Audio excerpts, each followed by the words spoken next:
A minute or two of Bible study. Hopefully it might help you in the reading of the Bible. I mentioned last week, and I repeat, that there's two Gospels that talk about the infancy of Jesus, Luke and Matthew. John's Gospel and Mark's Gospel never mention anything about the infancy or the early days of Jesus. They both start with Jesus as an adult preacher. And Luke and Matthew do not agree. The most familiar story to us comes out of Luke.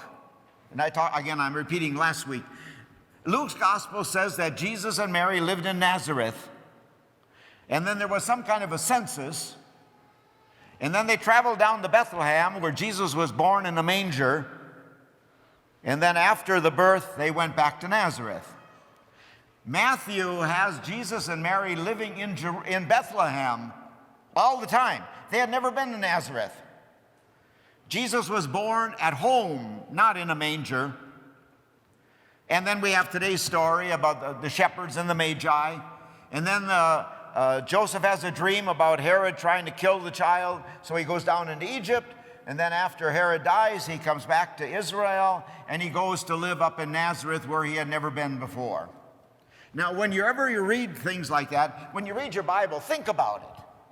Because it's not something we just read. It's something we think about. We ponder, as we heard last week, Mary pondering the coming of the shepherds. And when there's disagreements, don't try to harmonize it. Ask yourself, what's the deeper message? And every Epiphany, I talk about today's gospel. And if you've been here before, you've heard this first part before. Because the story of the coming of, what do you call them? Wise men.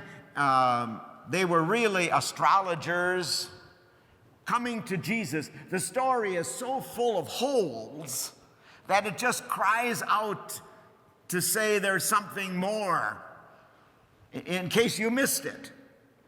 How did this happen, time-wise? Because these astrologers, magi, coming from the east, and by the way, that would be present-day Iran, and I'm sure you know the troubles we're having there. How long would it take to organize a caravan, travel hundreds of miles, by camel probably?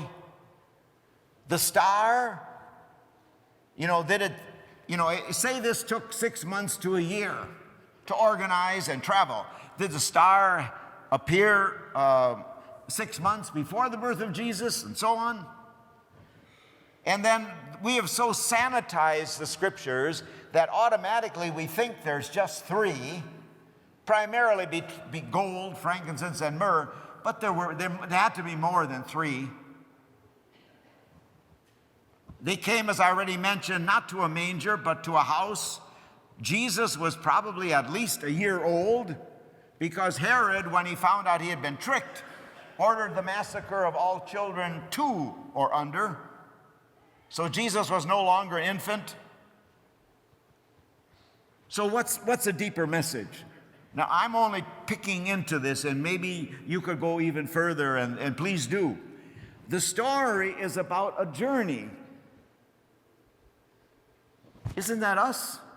Aren't we on a journey? Not a physical journey, but we who believe in God believe that when this life is over, we're going to journey on with God in a new kind of life, heaven, whatever you want to call it. So we're on a journey. And just like the Magi following a star, what star do we follow? And how did they follow the star? Most of the time, people would journey during the day, right? Well, during the day, isn't it hard to see a star? So again, did they journey by night, which was most unlikely? And sometimes our star is night, as I mentioned at the beginning of Mass. Sometimes we follow a star that's sinful or leads to self-destruction. So the question is, when you're troubled or worried or anxious or in need, where do we turn for inspiration, guidance, and strength? And is that star always light?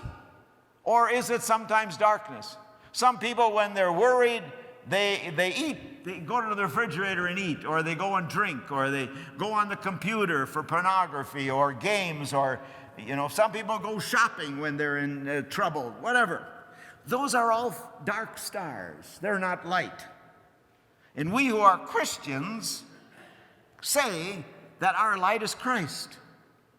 But if you're like I am, that isn't always true. That's the ideal, but it isn't always something we actually do. And so we follow that, we think about the star we follow, and more we try to have it be the light of Christ. And take some of the people in today's story. Herod, two-faced, deceptive, envious. He was the king of the Jews.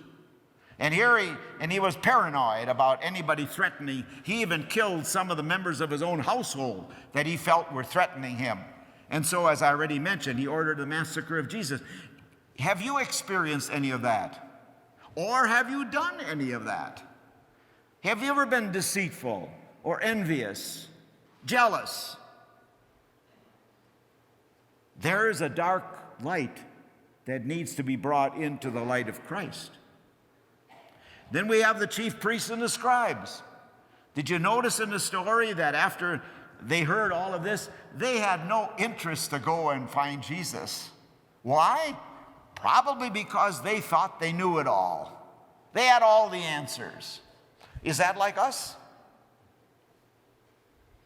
Do we think we have all the answers, that we know it all? We don't need any advice?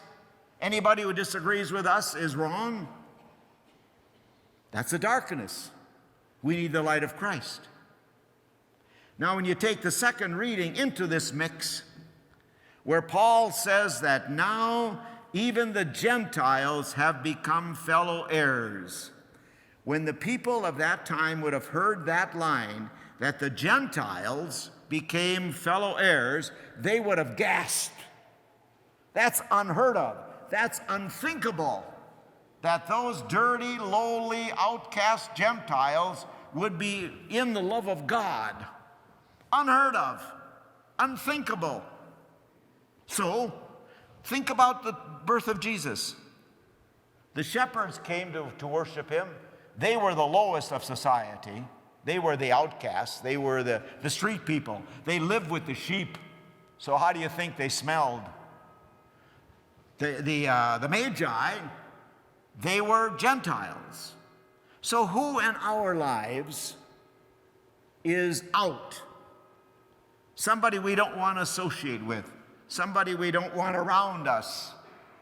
Is the light of Christ challenging us to open our lives and our eyes to that? Now, the people that came to Jesus, I already mentioned, were astrologers. They were not kings. That's the way we have sanitized the story.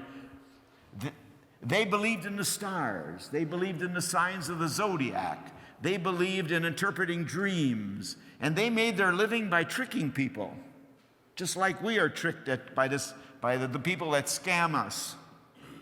But when they met Jesus, they were changed. And I always suggest that the gold, frankincense, and myrrh that they put at Jesus' feet were not those precious gifts, but they were the results of their dishonesty. Why? Because when they met Jesus, they were changed. And they went home different people. So we're here today meeting Jesus in the Word. A few minutes, the body and blood of Christ. Will we be changed?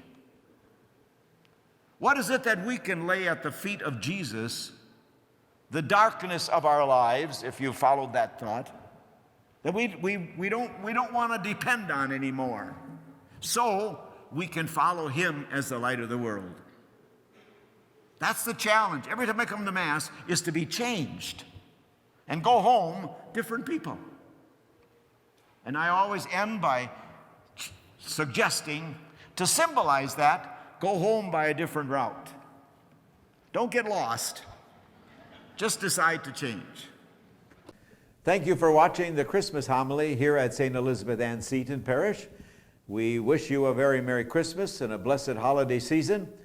Please, you're invited to join us for weekend liturgy anytime you might be in the area.